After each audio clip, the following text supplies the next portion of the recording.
Yan, so ito yung TMX Supremo natin mga boss. Ayan. Ito yung TMX Supremo natin. So may nagtanong kasi mga boss, no?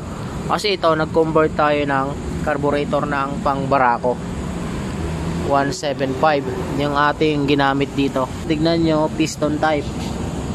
Carburetor yan ng Barako. Mikini ba naman? Ayan. So tinanong nila paano ko daw na-convert ng pang Barako yung TMX Supremo.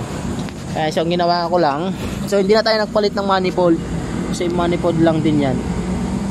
Ayan, yung stock pa rin niya. Ayan, tapos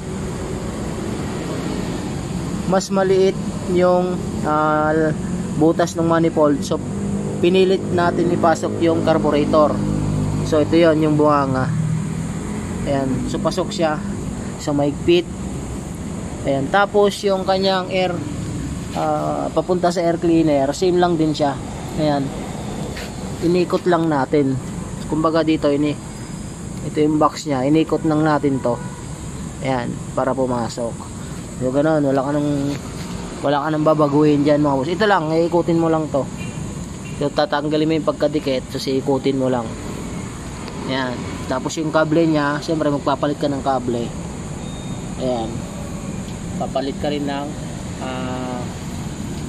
cable, throttle cable. O dito yun, nalaglag pa yung ayan, throttle cable straight, so sakto lang yan. Natunog diba? Ayan, tapos meron siyang choke sa kabila. So yan ang ginawa natin mga boss, no? Conversion ng carburetor Barako 2 TMX Supremo.